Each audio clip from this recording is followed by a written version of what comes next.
This is fake? This is real? Scott, this picture? This is filtered to shit.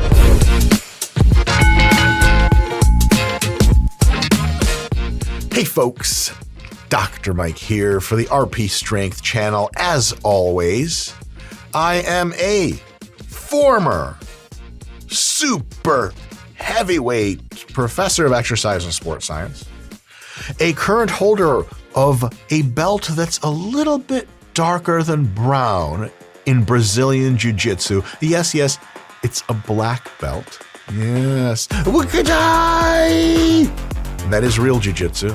Scott, what else is cool about me that I can brag to people? Yeah, balding 40-year-old man with no hope. Let's. Hold on, still thinking. Okay. Wait.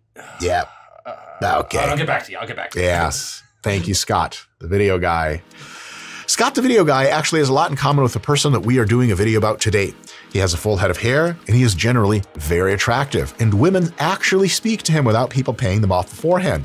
All things that are true for Mr. Scott, the video guy, and a Mr. Devidrai드, who exactly to his last name must be getting laid a lot because he's got like 80 abs and 50 cheekbones and all the good stuff that we want to learn about. So let's dig in to one of the OG YouTube fitness influencers swim around in what maybe is a vat of his semen? Is that too soon to say in the episode? 3, 2, 1, men. Scott, there is a teenager, half naked, with his broccoli hair, and weird TikTok teen music is playing. I'm 40 years old, Scott.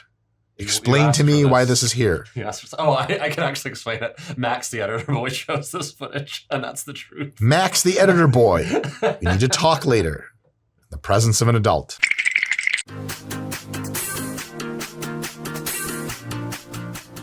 Oh, Scott, this is weird. He's really young. What are we doing? So this is Devidrai드 in his teen years. You know, I gotta say, objectively, just like a skinny kid with a bit of muscle. Objectively referenced to being a teenager, really impressive. And this is kind of one of these things that if you look like this as a teenager, the probability that you're going to get pretty damn jacked when you get older is really high. It's not 100%. Some people look like this when they're teenagers and they just don't look a whole lot better after. But man, this is one hell of a good start.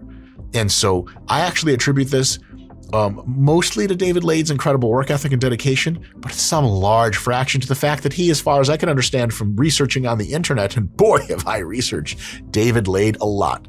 Matter of fact, if the FBI ever busted me and opened up my computer files, they would find zero of anything suspect, except for Scott, thousands of pictures of Devidrai드. Where the fuck did I say him? Devidrai드 is, I believe, of Estonian descent. And generally in the Soviet Union, everyone's kind of mixed together a little bit. So some kind of USSR, Eastern European, which means like, man, you kind of cheating, bro. Like, you know, his grandma probably squatted 400 kilos just like recreationally. I don't know what squat is, but I know it's easy for me, Hanya. Oh, Scott, can I do Russian girl impression for the rest of this Devidrai드 video? Geez. Oh, God. You must.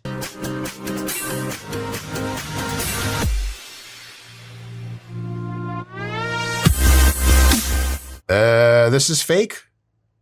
This is real? Scott, this picture? Yeah, I mean, I don't know, filtered. This is filtered to shit.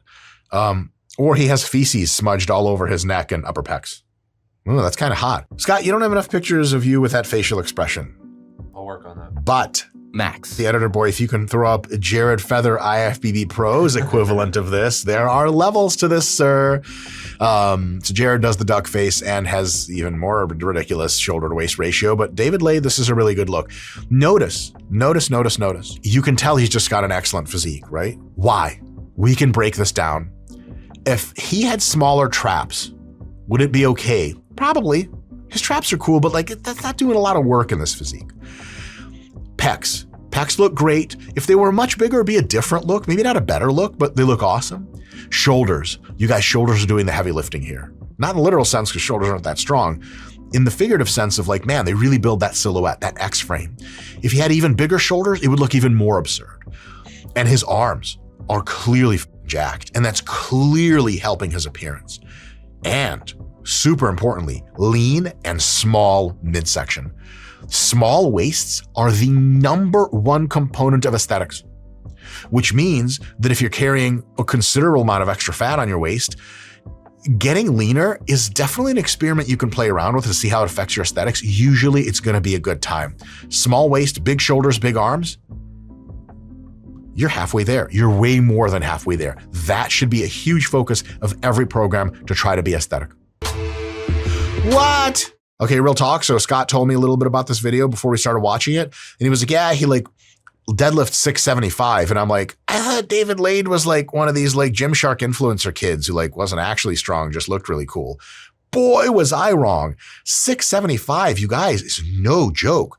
That's a serious, serious deadlift. Let's appraise his technique and see if we can take anything away from him to make ourselves feel better.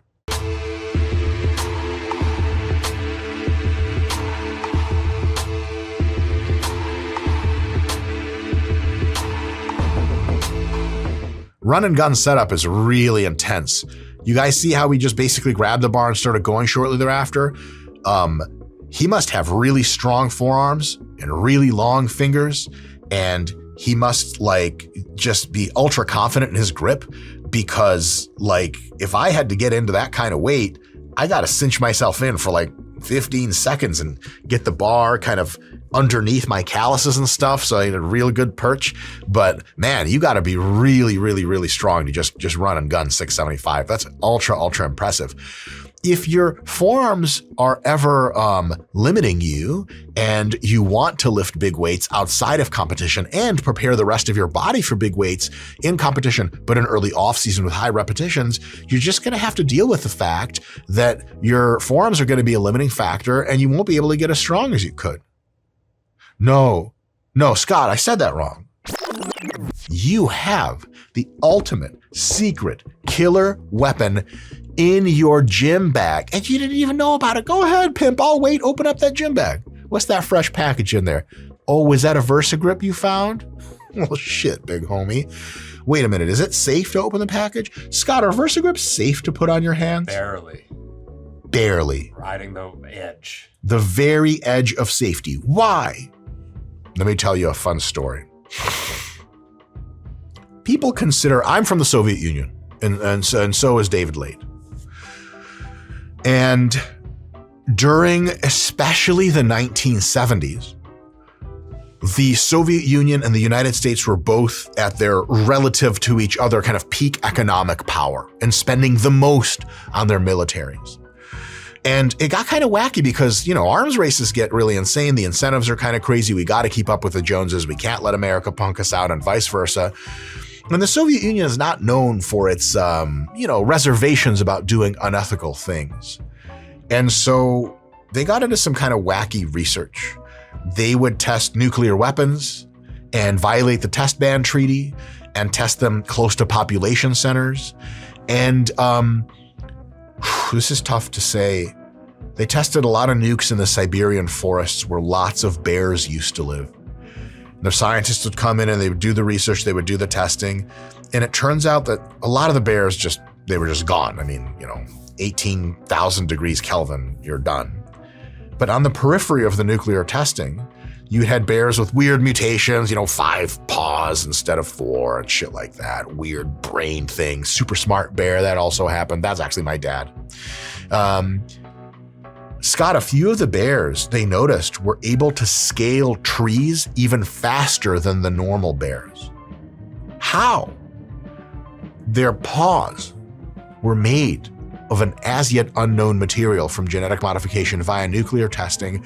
That material is what is now used on the VersaGrip. You guys, the Soviets researched this and they were like, boss, we can't put this into production. I mean, communism means hell for all people, but even we have our limits. Let the Americans take it. They'll use it, they'll make it into a strap kind of thing, they'll be able to lift more, it'll make them happier, and happy American not paying attention to world geopolitics. Then Russia strike, yes, Valeria, and they started getting drunk. And so Americans got it, we made VersaGrips, and the communism shat itself, and 1989 and 91 came along, and now we out here, baby, we got VersaGrips. Boy, is that a stupidly long ad read to nowhere. Scott, did we hit a PR on irrelevancy? I think so. Hell yeah. Anyway, VersaGrips are dope. There's a link. You should buy them. Let's get back to getting laid. Today, I actually took some 1,3, right? Pretty much took like a little fat burner pill with 1,3-dimeth and some caffeine because... Yo, 1,3-dimeth, baby. That's the stuff that was kind of just like pretty much meth.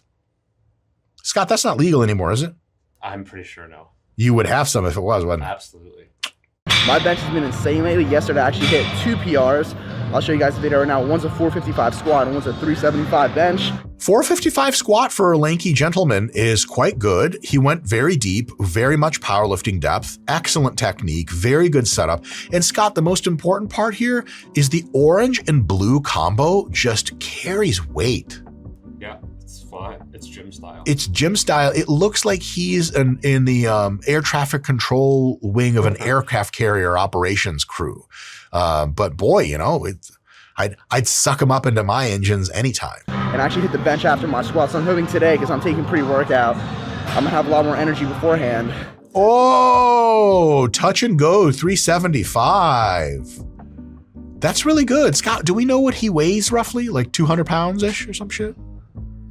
He's 6'2", I saw. He weighed just over 200 pounds when he achieved a 390 bench press. I think. Wow, very good. That's very, very good. And, you know, he's got really long arms. And so it's really impressive that he can bench that much.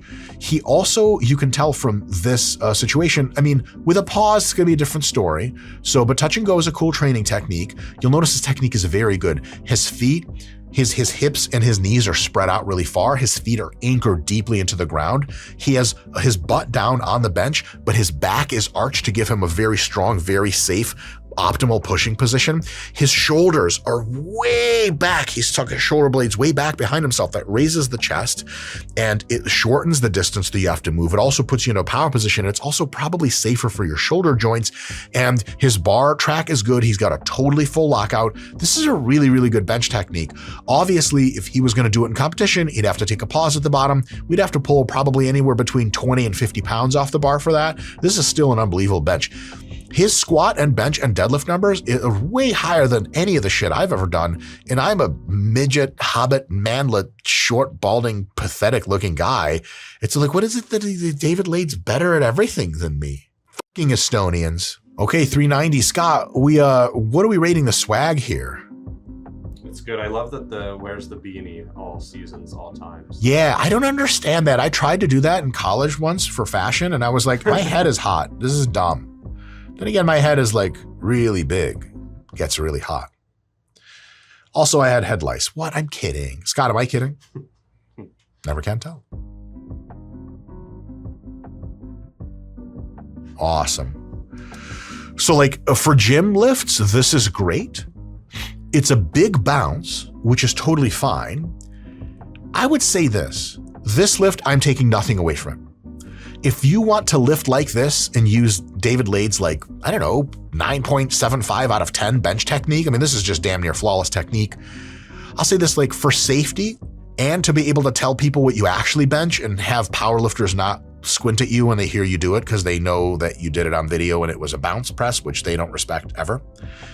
Okay, unless you're doing like 600 and then dope, respect, but might as well pause the shit.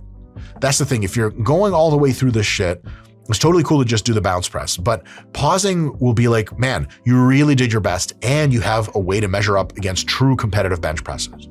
With a total pause, I think David is probably good for like 350 to 370 somewhere, which is paused bench for a 200-pound person, an incredible feat. And if you don't think that's incredible, you're either really strong or delusional from consuming too much social media content of only the strongest people of all time. Remember, Scott, I think the average male TikTok, YouTube watcher in fitness thinks Larry Wheels is like pretty strong. Oh yeah. Yeah, but it's like, no, Larry's like one of the greatest of all time. And anything above a 300-pound bench is like objectively really, really, really awesome. So this is dope. all these recent bench PRs that I've hit recently have literally all been done on the text deadlift bar, right? First of all, I just want to say that it doesn't count. No federation, no powerlifting federation allows you to use a text deadlift bar for bench. Scott, this is dope. He's cutting himself zero slack. He just said, like, doesn't count. But also the bounce doesn't count. But yeah, no, it's going to be really easy to bounce and get that rebound if you time it right, especially if you train with it. A bar that flexes a lot, if you bounce it properly, it actually launches itself right off your chest. And then the first 2 inches are easy. And then it really is a big advantage because the first 2 inches are typically the hardest. 2 inches, the hardest. You're welcome. The text deadlift bar is longer and it also flexes. So when you're bouncing it off your chest or doing any type of aggressive touch and go. Scott, was what we did last weekend and filmed for our other website technically aggressive touch and go? Very aggressive. Oh my God. Hey, you didn't like get any feelings about that, did you? No. Me neither. Good. At all? Not at all. No, bro. Nah.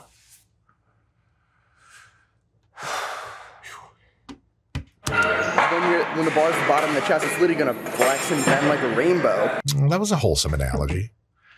Of all the things rainbow, that's interesting. And then on the way up, as you're pressing, it's going to straighten out. And as it straightens out, touch and go, rainbows, straightening out. Scott, it sounds like that one camp our parents sent us to when we were friends as kids, that Pray the Gay Away camp. They told us to think of women when we fap at this Pray the Gay Away camp, of course. And so it was kind of invasive, like psychologically. They would ask you, like, hey, did you fap it last night? You're like, yes. And they're like, so what did you think about it? And I was like, oh, yeah, easy. Women. They're like, oh, tell us about it. Like, this girl, right? They're like, okay. Like, 5'3", little waist, from some fatty thighs, kind of fit, kind of not, you know, a little buzz cut, haircut, little daddy's a little rebel, titties and shit. She walks into this bar, right? Oh yeah, she's got like high heels on, yeah, and I'm just fucking whacking it, and then the bar is just all shirtless, mustached firefighter, muscular guys. She kind of fades into the background and they're just making love to each other. Scott, there's oil. And it's just the bar, like the bartender's just spraying soda and beer like everywhere. Everyone's just dancing. Just imagine like 100 guys to the beat, all up and down. They're groping each other like that scene from The Matrix. And that's when I nut.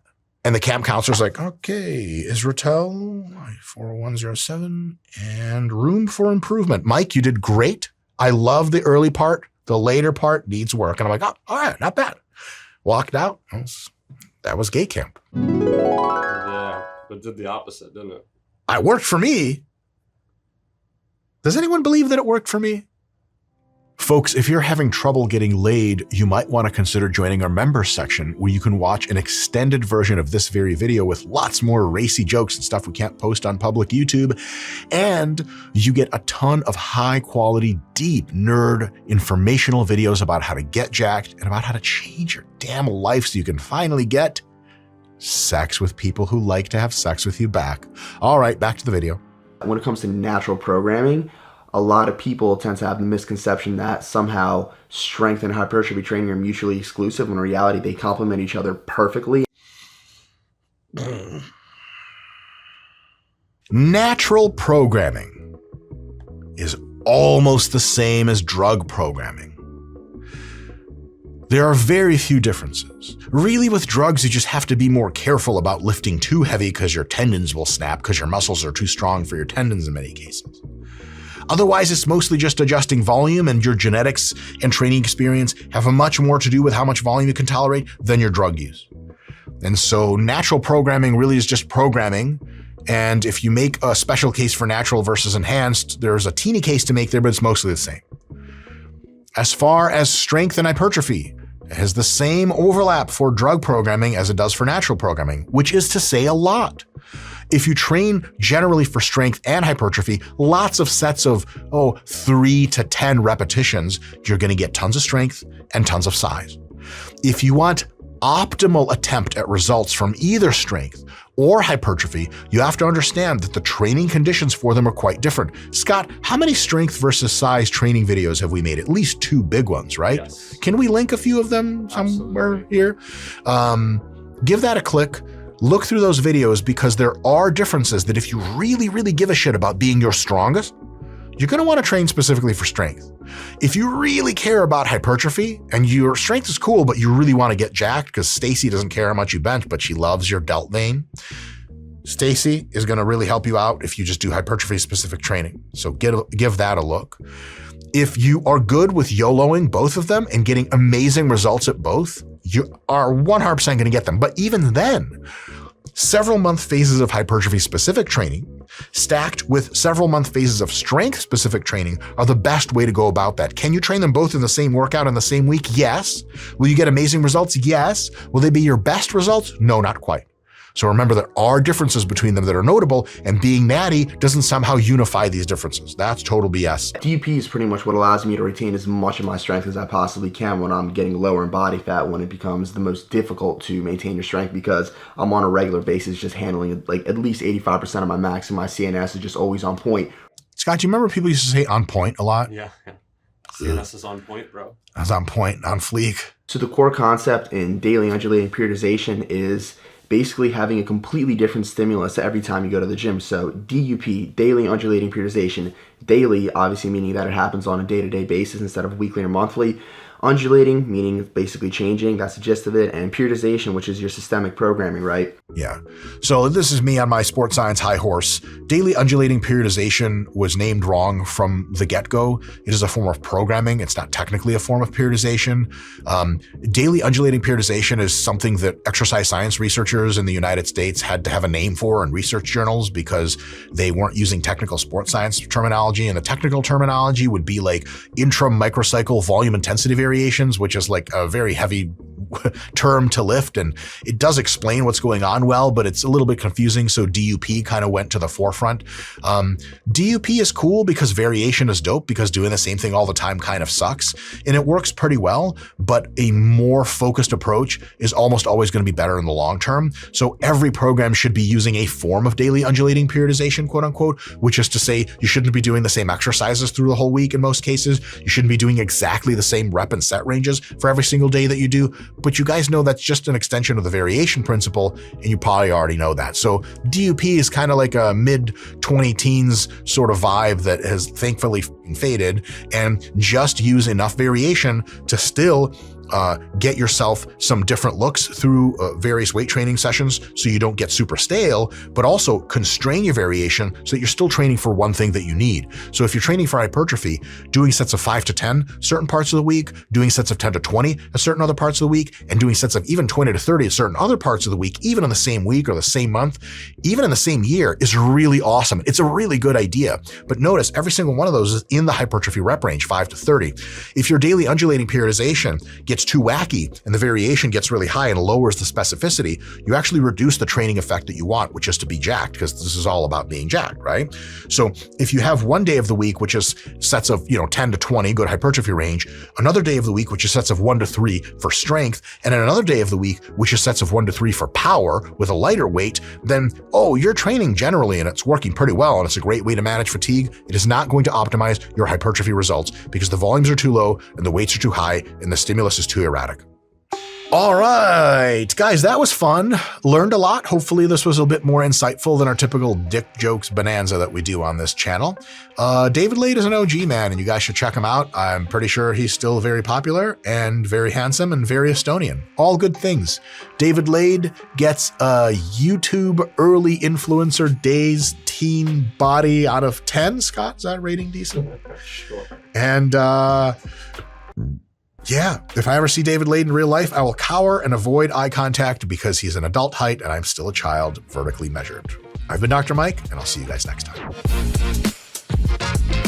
Whew, that was fun. If you want more fun, you can just kind of do whatever. But if you want to stay on YouTube, maybe this video right here will be continuing your joyous time. Hey, see you next time.